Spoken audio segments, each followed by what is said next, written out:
Pada hari ini, saya perlu memberi sedikit penjelasan sebagai seorang pengamal undang-undang dan rakyat Malaysia berkaitan satu isu yang sering kali dibangkitkan dari masa ke semasa dan telah sekali lagi dibangkitkan malam semalam oleh Najib Razak di dalam satu debat yang diadakan, iaitu berkaitan dengan isu Forex 1992-94. Bagi saya, tanpa penjelasan yang tepat dan lengkap, ianya akan menimbulkan kekeliruan dan kegusaran yang tidak molek, tidak adil di minda rakyat.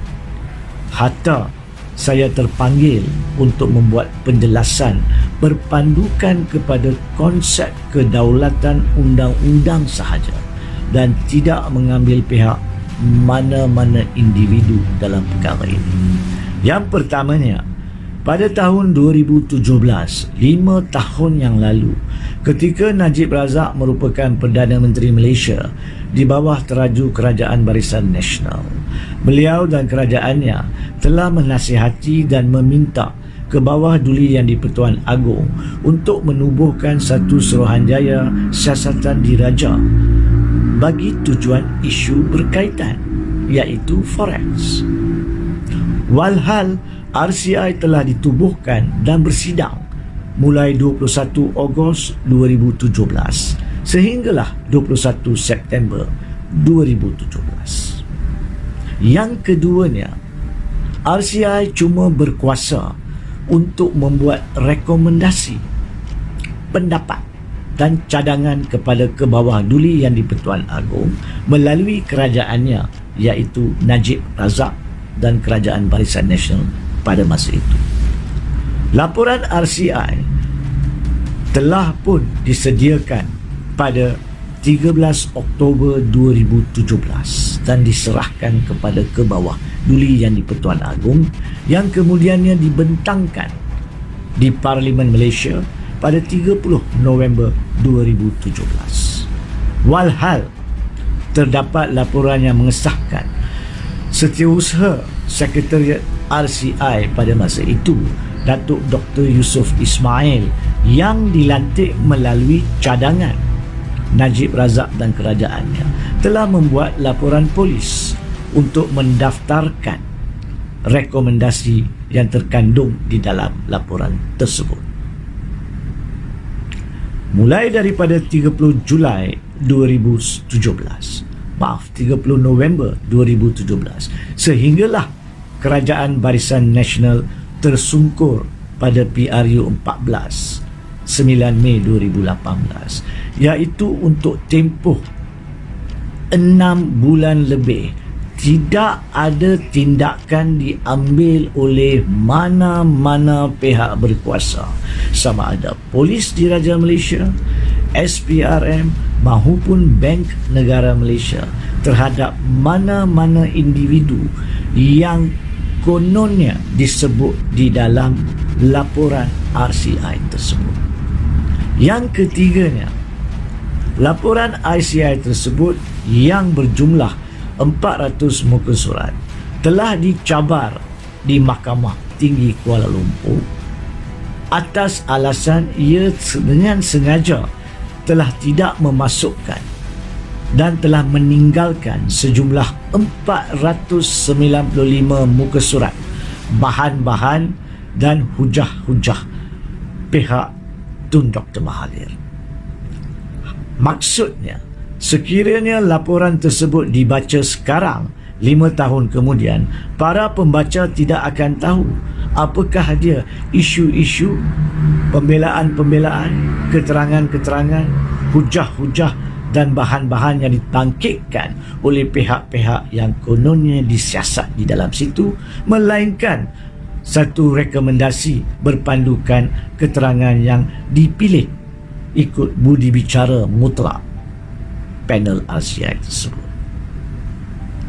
Yang keempatnya, walaupun mahkamah telah menolak cabaran terhadap kandungan laporan RCI tersebut, mahkamah telah menolaknya atas alasan bahawa mahkamah tidak mempunyai kuasa mencampuri urusan RCI kerana keputusan RCI bukannya keputusan muktamad, ianya bersifat rekomendasi, ianya bukan perintah, ianya bukan penghakiman, ianya bukan hukuman, maka ianya tidak menjejaskan hak mana-mana pihak untuk mahkamah masuk campur. Oleh itu, belum ada mana-mana keputusan yang boleh mengesahkan sama tindakan RCI untuk tidak masukkan 495 buku surat itu adalah betul ataupun tidak. Perkara-perkara ini sepatutnya ditampilkan dan dijelaskan oleh kesemua pihak, khususnya tokoh politik, sebelum secara membabi buta menyebut berulang kali berkaitan dengan forex. Kerana apa? Kerana RCI telah pun diadakan, tetapi kerajaan yang sama yang memohon RCI telah tidak meneruskan dengan apa-apa tindakan lanjut berkaitan dengan rekomendasi tersebut, sedangkan mereka mempunyai tempoh lebih 6 bulan sebelum mereka tersungkur. Seterusnya, pada 30 hari bulan Julai 2019 telah disahkan oleh mendiang Menteri Parlimen dan Undang-Undang pada ketika itu bahawa pengadu laporan RCI tersebut, yakni Setiausaha Sekretariat RCI Datuk Dr. Yusof Ismail, telah pun menarik balik laporan itu, dan oleh itu pihak berkuasa PDRM telah pun membuat keputusan tidak ada tindakan lanjut. Hatta jika pun mana-mana kerajaan berhasrat untuk mengambil tindakan lanjut berkaitan perkara itu, jika pun ada, maka ianya adalah untuk pihak berkuasa diminta menyiasat dengan telus, profesional dan secara transparan seperti mana kes-kes jenayah lain, tanpa berniat politik. Dan seperti yang dinyatakan oleh Tan Sri Muhammad Noor Yaakob semasa persidangan RCI sendiri, bahawa beliau mengambil tanggungjawab tentang keseluruhan aktiviti urusan forex pada masa itu. Begitu juga Datuk Seri Anwar Ibrahim dengan jelas menyatakan dalam debat semalam, kalau nak siasat forex semula, siasatlah, tapi siasat dengan betul dan telus. Dan begitu juga Tun Dr. Mahathir, kesemua pihak ini tidak akan ada masalah, saya yakin, untuk bekerjasama dengan mana-mana pihak berkuasa yang profesional, yang jujur dan ikhlas menjalankan tanggungjawab mereka, dan akan membantu bekerjasama dengan memberi segala penjelasan yang perlu.